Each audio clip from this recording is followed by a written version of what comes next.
Et on parlait de cheminement tout à l'heure, on parlait d'Épinay-sur-Seine, mais tu as dû le voir à travers les joueuses que tu as côtoyées, d'une joueuse à une autre, les cheminements et les raisons qui vous ont mené vers une pratique professionnelle ou semi-professionnelle du foot sont totalement différents. De ton côté, tu le disais tout à l'heure, toi, c'est le foot qui est venu à toi, un peu par hasard. Élodie, une opportunité que tu as saisie alors que tu te voyais surtout courir. Ah ouais, bah c'est mon truc. Autour d'un terrain, mais pas sur le terrain. Tu te souviens de ce moment, parce qu'en fait, le moment déclencheur, j'ai l'impression pour toi, c'est ce fameux tournoi d'Épinay-sur-Seine, c'est ça? Ouais, là où je vais voir l'affiche, papier A4, tournoi, foot féminin. Puis voilà, c'était une petite détection pour qu'eux, ils fassent leur équipe pour l'année, quoi. C'était un truc... Que tu prenais pas au sérieux. Mais même eux, hein. Franchement.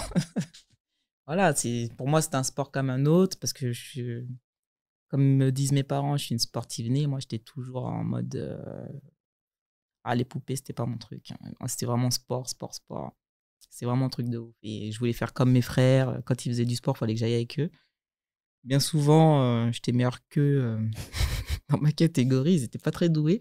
Pourtant, ils sont doués dans d'autres choses, mais là, le sport, c'est... Et pourtant, c'est des mecs assez costauds, assez athlétiques.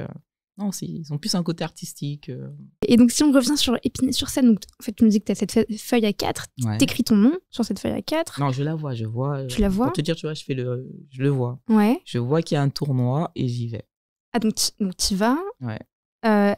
Dans le stade, ou en tout cas sur le terrain, il y avait des personnes qui étaient là pour détecter des joueuses? Non, en fait, ouais, quand j'arrive, dans l'idée, j'allais pour aller à gauche, pour aller à l'entraînement d'athlétisme. En gros, c'était ça. Il y a eu ça. Et je suis parti tout droit, il y avait le synthétique. Je suis allé sur synthétique. Je suis curieuse, moi. Je suis culottée, je suis allée voir. Et puis, je jonglais chez moi, tranquille. Je croyais que j'étais super forte. Sur la porte de garage, emmerder ma mère, prendre mon petit frère comme gardien, soi-disant. En plus, il y avait des ballons en mousse. Des ballons en mousse. Ah ouais, ça ne rajeunit pas tout ça. Ah, je crois pas que ça existe encore. Est-ce que tu as cassé des vases avec les ballons en mousse? Des objets, des bibelots de ta mère? Sinon, j'allais prendre la fessée, ça va pas. Ouais. Tu veux que je te raconte une histoire sur le ballon en mousse? Vas-y. Ballon en mousse, Casa, j'étais en 5e, 6e, non, CM2. Oh, dis donc. CM2, on jouait avec une de mes amies, Kenza, Daden, si jamais elle nous écoute. Jouait au foot dans le salon, dans l'appart.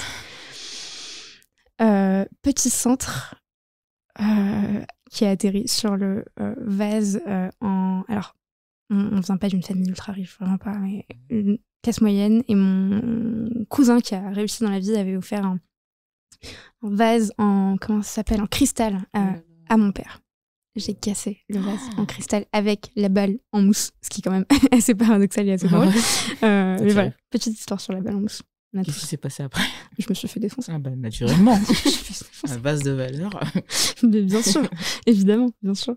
Désolée papa pour ce vase encore. Il est jamais trop tard, excusez. Non, et d'ailleurs je pense que j'ai jamais eu l'occasion de pouvoir m'excuser tellement la tornade est passée que j'ai pas eu le temps. Mais oui, donc Élodie, tu fais partie on parlait d'Épinay-sur-Seine, au lieu de prendre à droite, tu prends à gauche, ou en tout cas tu prends tout droit et t'arrives sur le foot. C'est incroyable comme histoire de se dire que en fait ton parcours a été déterminé par une direction, un peu comme quand tu conduis, tu te dis je tourne à droite ou je tourne à gauche ou j'y vais devant, et ça change, bouleverse totalement ma vie. Et donc tu fais partie d'une génération de joueuses qui ont eu l'opportunité d'être formées à Clairefontaine, avec la création du CNFE et du pôle espoir féminin sous l'impulsion d'Aimé Jacquet. Quand on pense à Clairefontaine, on pense à cette première étoile de 98, on pense à cette coupe géante qui est dans le parc, on pense à l'Euro en 2020, au château Montjoie, on prononce ça Montjoie, la résidence France. Qui nous accueille. On pense à tous ces symboles et surtout à tous ces joueurs qui ont foulé ces terrains-là et ces jardins-là. On est en 2005, t'as 16 ans, à peine. T'as des rêves de foot plein la tête ou plutôt juste l'envie de faire quelque chose de sympa, parce que des rêves de foot un peu moins. Tu vis pleinement une sorte de passion sur laquelle tu prends pas mal de recul, mais tu la vis dans la plus grande école du foot français. C'est un peu l'équivalent d'une grande école de commerce pour ceux qui font ce type d'études. Donc t'es dans le temple du foot français. À l'époque, c'est Gérard Prêcheur qui est à la tête de la section, à la tête du pôle espoir. Tu passes le concours d'entrée. et on lui déconseille de te prendre. Ouais. On lui dit non, tu l'apprends pas.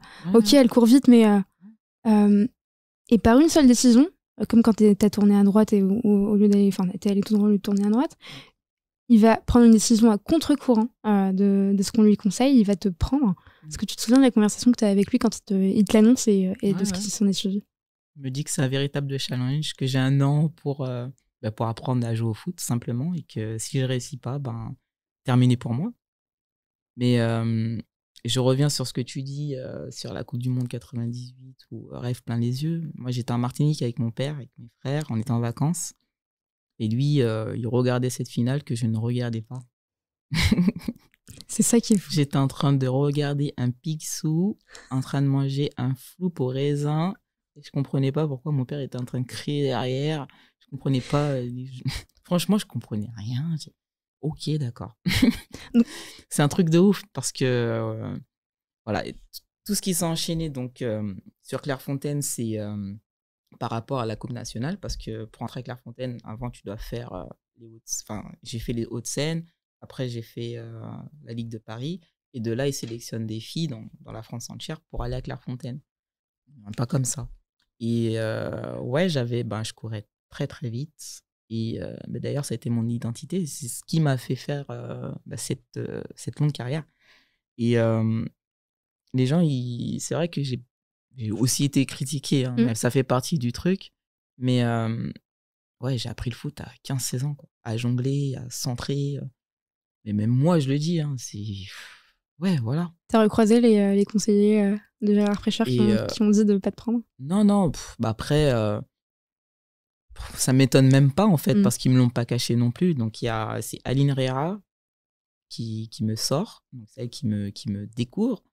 Donc, et de là, ça parle, et arrive Gérard Prêcheur, qui était le coach, on va dire plutôt le formateur de Clairefontaine. Et quand j'arrive là-bas, j'ai cette discussion-là avec lui, même avant qu'il me prenne, et j'ai dit, ok.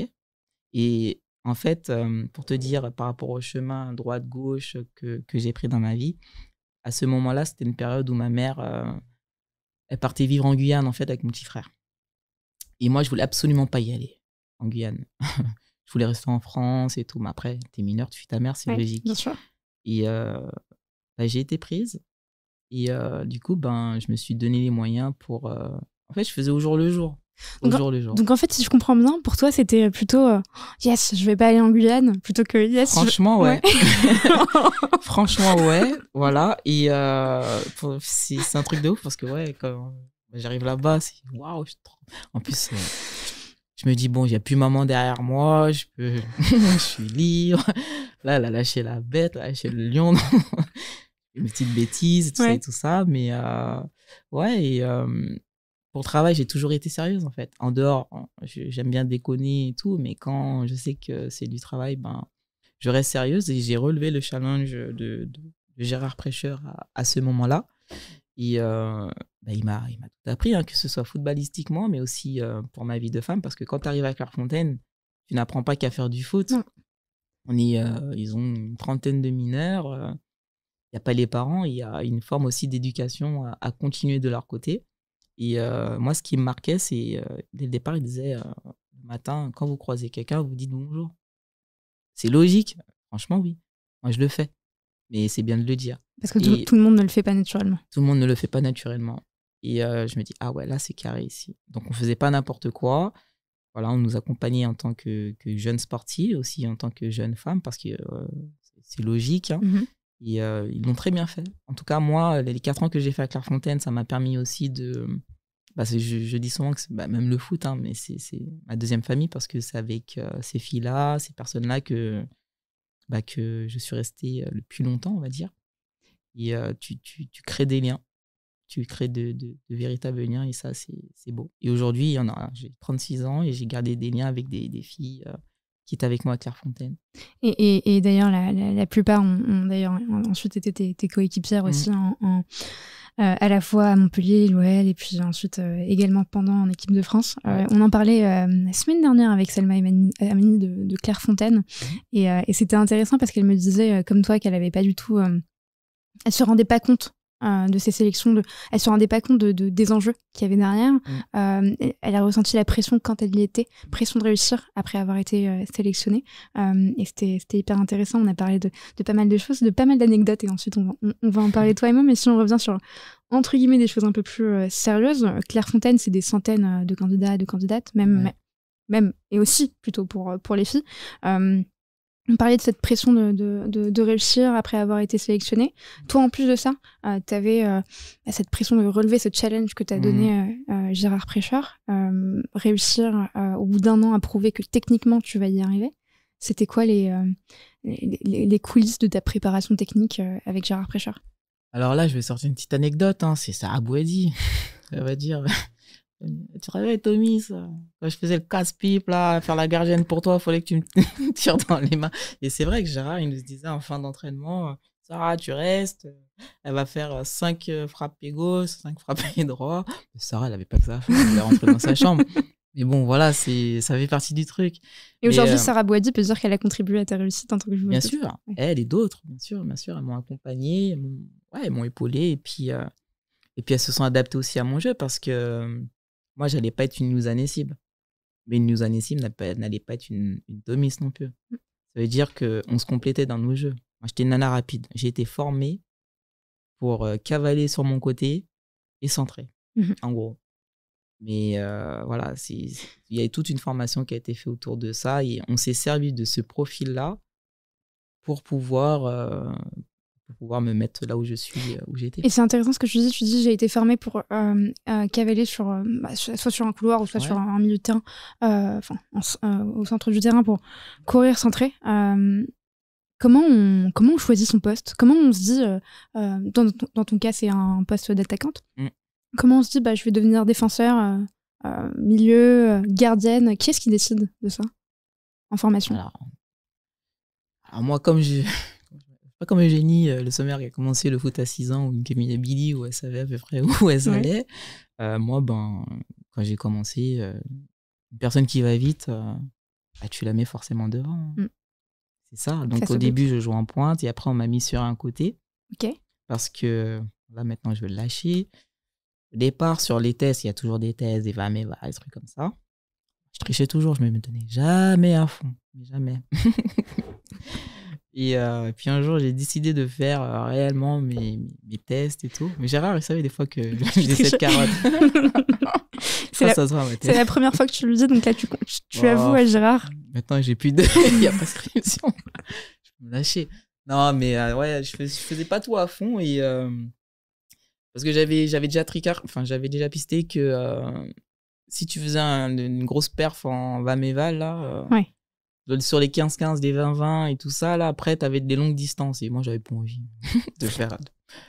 J'avais pas trop envie. Mais par contre, en match, je courais beaucoup, énormément, pas de problème. Mais c'était pas cohérent par rapport à ce que je pouvais lâcher en stade sur les matchs et sur mes tests. Donc voilà, je l'ai fait pour de vrai. Et après, je pouvais plus revenir en arrière, ça veut dire. Il fallait toujours que je fasse le même ou plus. Et ça, tu le calculais toi-même. Exactement. Ça fait que je surveillais qui c'est qui allait s'arrêter, tout ça. Non. C'est assez filou, Elodie.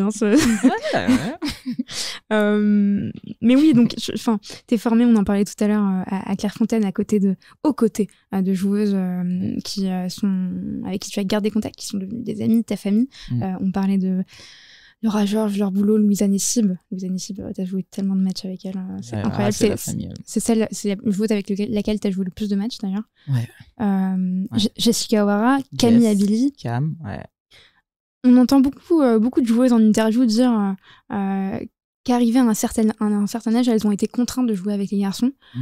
Et que c'était pas nécessairement le meilleur souvenir de leur vie, de plus jouer avec des garçons, que c'était pas le meilleur souvenir de leur vie parce que elles avaient l'impression que c'était moins compétitif avec les filles.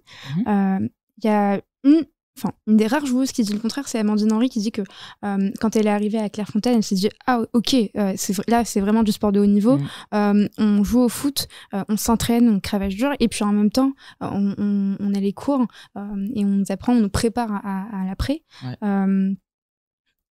avec des entraînements le soir également. Qu'est-ce qu'on apprend à Clairefontaine qu'on apprend pas ailleurs finalement? quelles sont finalement les spécificités de cette formation? Déjà, faut savoir qu'à Clairefontaine, tu rentres. Déjà, niveau scolaire, si t'es pas performant sur ça, tu n'y vas pas. Ok. Ça, c'est. Je sais pas si ça se fait encore parce que les filles sont à l'INSEP, mais c'était une condition. T'es pas bonne à l'école, t'as rien à faire là. Il faut avoir une moyenne. Quand même, il faut faut bien travailler à l'école. Ok. Donc il y a ça. Et après, il y a la formation à Clairefontaine où, moi, de mon époque, il y avait ce côté formateur où on nous apprenait à. C'est des trucs ludiques, hein, beaucoup de techniques, des ongles, cheminement, préparation au match du dimanche, parce qu'il faut savoir qu'à l'époque, il y avait l'équipe du centre. Mm-hmm. J'ai joué pendant 3 ans. Ouais. 3 ans avec, il y avait Jess, il y avait Amandine, il y avait Laure, oui. Il y avait Lolo. Et à l'époque, je sais qu'ils n'étaient pas trop fans qu'on soit dans le championnat parce qu'ils disaient que ça dénaturait par rapport au premier ou au deuxième. Parce que nous, ça pouvait être aléatoire. C'était les meilleurs jeunes de France, des équipes Lyon. À l'époque, c'était Juvisy, il y avait PSG. Et il suffisait qu'une de ces équipes-là se rate pour se faire, entre guillemets, chahuter au classement. Ça va être vulgaire. Et ça n'a pas duré très longtemps, ça a duré 5 ans, ce club, le CNFE. Ouais, mais quand même, beaucoup. Ouais. Mais nous, à contrario, pour la formation, ça c'était top parce que ça nous faisait tout de suite arriver dans ce monde de haut niveau. En plus, pour la plupart, on était en équipe de France 17 ans, 19 ans, international A. Et on ne pouvait pas se permettre, je pense qu'on ne pouvait pas se permettre, en étant international, de rentrer dans nos clubs le week-end et jouer en DH, par exemple. Oui, parce que vous étiez aussi rattachés chacune à un club. Exactement. Et toi, c'était Clairefontaine. Et je suis passée de Épinay-sur-Seine. Après, j'ai fait une petite année à Colombes, la colombienne. Ouais. Et après, comme ça s'est enchaîné, moi, je me suis retrouvée à Clairefontaine. Et du coup, je suis passée de DH à D1. Donc, on me disait, ouais, pourquoi tu vas pas à Juvisy pour le PSG? Mais qu'est-ce que tu me parles là? C'est quoi ça? Ça m'intéresse pas. C'est moi, je suis à Clairefontaine, ça va bien, je suis tranquille, mes copains, mes copines. Ouais, mais les gens qui nous entourent ont souvent des projets pour nous que nous, on n'a pas nécessairement. Ouais, mais quand t'es jeune, tu penses pas à ça, toi. À ce moment-là, moi, quand j'avais 16 ans, c'était, on allait à l'école. Une journée type, c'était l'école le matin, midi. Après, on rentrait vers les 15-16 heures. Tout on cavalait pour changer. Donc, tous les jours, on avait une couleur d'équipement. Il y avait jaune, rouge, bleu. Hein. Et puis après, on allait à l'entraînement le soir. Et puis, tu fais ça toute l'année. Et puis, le week-end, tu avais le match de Clairefontaine pour la D1, quoi. Donc, pratiquement, des fois, moi, je sais que je ne rentrais pas chez moi pendant longtemps, en fait. Et donc, tu t'éclates sur les terrains et tu rentres pas chez toi. Est-ce que t'as eu des moments où tu as souffert de l'éloignement avec ta famille parce que tu as quand même 16 ans on est content quand même quand on a 16 ans d'avoir une certaine liberté, mais on se rend compte peut-être à un certain moment que c'est plus compliqué que ça n'y paraît. Ouais, non. Moi, je suis un loup solitaire. Ça fait que... Ouais, j'étais dégoûtée que ma maman elle parte avec mon petit frère et tout en Guyane. Forcément qu'elle me manquait.